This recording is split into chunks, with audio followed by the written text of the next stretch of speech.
First ಒಂದು interesting fact ಹೇಳ್ತೀನಿ. First ಇವ್ರ ಜೊತೆ ಮಾತಾಡಿದೆ ಯಾವಾಗ, 26th December 2009 ಗುಲ್ಬರ್ಗ ನವ ಕರ್ನಾಟಕ ಬುಕ್ ಸ್ಟಾಲ್ ಹೋದೆ. ಸರ್ ಹೊಸ ಪುಸ್ತಕ, ಹೆಸರೇ ಬೇಡ, ಇದೆಂತ ಹೆಸರು ಕೊಟ್ಟರು. ಓದಿದೆ, ರಾತ್ರಿ ಬಂದು ಓದ್ತಿದ್ದೀನಿ, ಸುಮ್ಮನೆ ನಗ್ತಾ ಇದ್ದೀನಿ. ನಮ್ಮ ತಾಯಿ ಗಾಬರಿ. ಅದು ನಮ್ಮ ಉತ್ತರ ಕನ್ನಡ, ಯಾಕೆ ಕೊಡಿ ಏನಾಗೈತೆ ನಿನಗೆ, ತಿಲಿಗಿಲಿ ಕೆಟ್ಟೈತೇನೋ. ನಾನು ಸುಮ್ಮನೆ ನಗ್ತಾ ನೀ ಹೇಳು ಮಾರಾಯ. ಅವ್ರು ಫುಲ್ ಗಾಬರಿ, ಏನು ನಗ್ತಿದ್ದಾರೆ ಅಂತ. ಬಿಡು ನಕ್ಕಿದ್ದು ಸಾಕು, ಬಂದು ಊಟ ಮಾಡು, 2 ಚಪಾತಿ ಮಾಡಿರಿ ಅಂತ. ಮೊದಲು ತಲೆ ಗಿರ್ರಲ್ಲಿದೆ ಅಲ್ಲಿ. ಆಯಿತು, ಜನವರಿಗೆ ಹಾಡು ಹುಟ್ಟಿದ ಸಮಯ ಬುಕ್ ರಿಲೀಸ್ ಟೈಮಲ್ಲಿ ಮೀಟ್ ಮಾಡಿದೆ. ಅದು ಹೆಂಗೆ ಹೇಳಬೇಕು ಅಂತ ಗೊತ್ತಿಲ್ಲ, ಆದರೆ ಹೇಳ್ತೀನಿ, ಕಿವಿ ಮುಚ್ಕೊಂಡು ಕೇಳಿಸ್ಕೊಂಬಿಡಿ. ಸಂಕ್ರಾಂತಿ ಹಬ್ಬದ ದಿನ ಹೀಗೆ ಮಾಡಿದೆ. ಅನಿಲ್, ನಾನು ಯಾವಾಗ ಮಾಮ ನಮಸ್ತೆ. ನೀವು ಇನ್ನೊಂದು ಹೇಳ್ಬೇಕು, ಗೊತ್ತಿಲ್ಲ, ಫಸ್ಟ್ ಟೈಮ್ ಫೋನ್ ಮಾತಾಡಿದ್ರೆ ಮಾಮ ಅಂತ ಅನ್ಬೇಕು ಅನಿಸ್ತೆ, ಯಾಕೆ ಅಂತ ಗೊತ್ತಿಲ್ಲ. ಅವರು ಅಳಿಯ ಅನಿಲ್ ಅಂತಾರೆ. ಏನು ಮಾಡ್ತಾರೆ, ಮಗಳಿಲ್ಲ. ಆಯಿತು, ಗೊತ್ತಾಯಿತು. ಸಂಕ್ರಾಂತಿ ಹಬ್ಬದ ದಿನ ಬೆಳಗ್ಗೆ ಒಂದು ಸತಿ ಫೋನ್ ಮಾಡಿದ್ದಾರೆ. ನಾನು ಬಾತ್ರೂಮ್ಗೆ ಹೋಗಿ ರಿಸೀವ್ ಮಾಡಿ ಫೋನ್ ಅನಿಲ್ ಅವಾಗಲೇ ಫೋನ್ ಮಾಡಿದೆ. ಮಾಮ ಗೊತ್ತಾಯ್ತು, ಎಲ್ಲಿದ್ರಿ, ಬಾತ್ರೂಮಲ್ಲಿ, ಏನು ಮಾಡ್ತಿದ್ರಿ?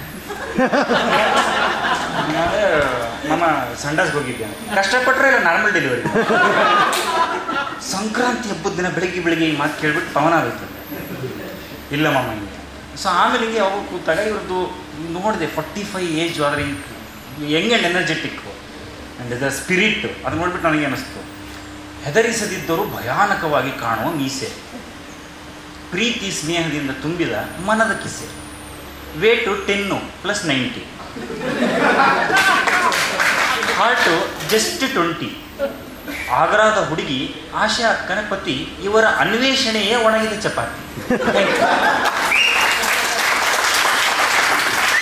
ಚಪಾತಿ ಕೊಟ್ಟಿರ್ತೀರ ಅಂತ.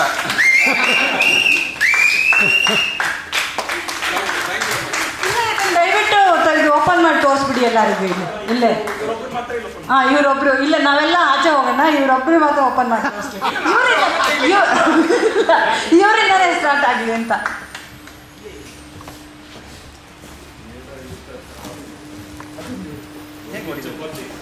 ಪರವಾಗಿಲ್ಲ,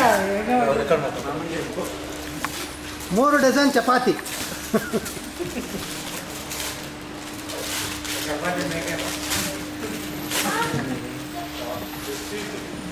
ಪ್ರೆಸ್ಟೇಜ್ ಇದೆ ಅದರಲ್ಲಿ. ಪ್ರೆಸ್ಟೇಜ್ ಚಪಾತಿ.